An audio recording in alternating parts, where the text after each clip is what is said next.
She's filling in for Alan, in case you didn't recognize her. You can join us here every Tuesday at 12:30 for your weekly news roundup and a discussion of current events. Feel free to comment and ask us questions in the field below. So before we get started, Simone, I have a quick good news item, which I included specifically for Alan, who just decided to... Yeah, I know. But he'll see you later. So we're both UMBC alumni, so we're very excited about this. For the first time since 2008, University of Maryland, Baltimore County is headed to the NCAA tournament. Woo! So the Retrievers will take on top-seeded Virginia in the first round on March 16th. UMBC is the only Maryland team in the men's tournament this year. Wow. The Retrievers beat Vermont 65-62 in the American East Championship game on March 10th. Can they win, Glenn? No. All right. Well, good job getting there, you guys. Go Retrievers. Yeah, go Retrievers. So now we can get down to business. Tell us what's going on locally, Simone. Okay, so according to our media partner, Baltimore Fishbowl, some Baltimore City students are planning their own March for Our Lives here on March 24th. The gathering, dubbed March for Our Lives Baltimore, would begin at 10 a.m. at 100 Holiday Street, City Hall, and run until noon. The pro-gun control protests were inspired by the February 14th school shootings in Parkland, Florida, that left 17 students dead and 14 others wounded. Right. At first reported by WBAL, Baltimore Polytechnic student Anna Hilger, who helped found the school's Student Activists Association, is helping to organize the Baltimore March. Last week, after hundreds of students from Baltimore's public and private schools banded together to march downtown for the hashtag Guns Down, Grades Up protest, Mayor Catherine Pugh greeted them and offered to bus thousands of them to D.C. for the March 24th protest on the National Mall. That was nice. So I just want to add that Jay Moore is looking for young adults who will be attending the March of Our Lives in D.C. and here on March 24th and would like to contribute to our live coverage that day. If you're interested, it's Amanda K at jmoreliving.com. So email me and I'll talk to you more about the coverage. All right, Simone, speaking of guns in wrong places. Yeah, this happened. Is completely freaking me out. It's a shooting at Owings Mills Target. Yes. According to WBAL TV 11, a shooting occurred last night inside the Owings Mills Target. I don't think that's the one I used to go to as much. But the Pikesville one, maybe? I used to go to that one 3 times a day. I used to go to that one regularly, too. Anyway, around 5:40 p.m., surveillance video shows 2 men got into a verbal altercation at the 11200 Reisterstown Road Target, Baltimore County Police said. A third man was also in the cafe area. One of the men in the argument started to walk away, turned back around, and shot the other man, police said. Shot at the other man.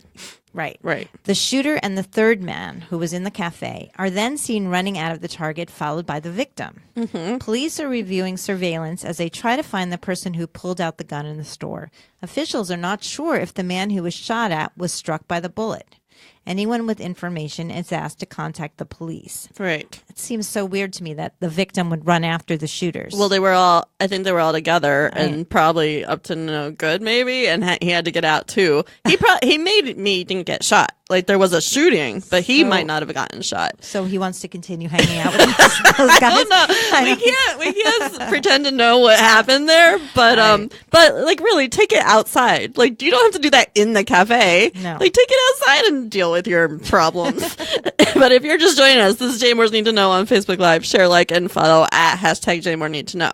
So apparently President Trump has all the answers for Mideast peace, was something that nobody else, Nobel Prize winners, amazing thinkers couldn't do. So he's got it. Somebody knows He what to figured do. it out. All right. Well, the Trump administration is finishing up its Middle East peace plan and intends to make it public soon, the New York Times reported. According to the report published March 11th, the plan does not call for a two-state solution. The White House must now figure out how to present the plan so that it is not immediately rejected by the Palestinians. Good luck with newspaper that. Reported, right, citing 3 unnamed senior administration officials. According to the report, the officials said the plan does not have a set of guiding principles. Oh. Yeah, it's Mideast peace Mad Libs version. It gives the outlines of a peace plan and leaves the Israelis and the Palestinians to fill in the details. Yes. Fill in your own adventure. Choose your own adventure. Also, they said the plan does not specifically call for a two-state solution as a goal, nor for a fair and just solution for Palestinian refugees. Imagine that. Though it will offer suggestions on both points. The aides told The Times that the document proposes solutions to all the key disputes: borders, security, refugees, and the status of Jerusalem. The Palestinians have said they will not consider a U.S. proposed peace plan due to their anger over Trump's announcement recognizing Jerusalem as the capital of Israel and his intent to move the U.S. embassy there from Tel Aviv in May. The report points out that no one outside of the Trump administration has seen the plan document and that the people who wrote it, Jared Kushner, Jason Greenblatt, and David Friedman, had no previous experience in diplomacy. All right. So we'll see how that goes. We'll see if that gets accepted. It doesn't really sound like a peace plan for everyone. Right. And Sounds speaking like of people with no diplomacy experience. Well, so yes, in case you hadn't heard yet, we have breaking news out of the White House this morning. Trump has canned Secretary of State Rex Tillerson via Twitter. Guys, just as a heads up, if you're going to fire me, like, maybe do it in person. I'm just offering that up now. Like, don't tweet fire me. This morning, he nominated CIA Director Mike Pompeo. Pompeo's deputy Gina Haspel has been named the new head of the CIA. The Senate still needs to confirm both positions, however. This is the most revolving door White House ever. So what's going on in lighter news? Okay, lighter news. We've got Rambam and Stanford to cooperate on the future of medicine. Sounds kind of broad to me. Yeah, but, lofty goals. Yeah, but they signed a cooperation agreement to work together on the future of medicine. The institutions announced March 9th that they will cooperate in areas including medical innovation, research and collaboration with big data, and machine learning, cutting-edge drug development, and trauma and emergency preparedness. The announcement came in California during the Stanford Medicine Rambam Symposium on Planning for the Next Generation.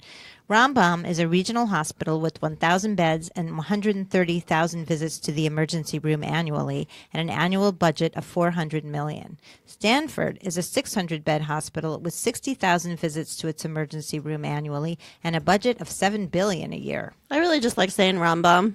It's a nice word to say. Rambam. All right, and then more interesting this news. is very cool. A violin once owned by Albert Einstein sold for $516,500 at the New York-based Bonham's auction house on March 9th. The instrument, which reportedly was gifted to the scientist in 1933 by Oscar Steger, a member of the Harrisburg Symphony Orchestra, went for more than 3 times its estimated price. Steger made the violin himself and inscribed it with the words, quote, "Made for the world's greatest scientist, Professor Albert Einstein by Oscar H. Steger, February 1933, Harrisburg, PA." Later, while working at Princeton University, Einstein gave the instrument to the son of Silas Hibbs, who worked as a janitor at the school.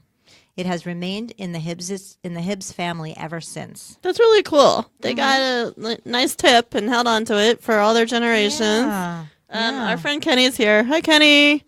What's up? Talk to us. Where's Kenny? He's online. He's watching us. Oh, hi. Hi. So that's going to be it for us today. Remember to join us here Tuesdays at 12:30 for your Need to Know News Roundup. Don't forget to comment, like, share, and follow at #JMoreNeedToKnow. And go to jmoreliving.com for more news updates. Go Retrievers! Right, Kenny? Yeah. Bye-bye.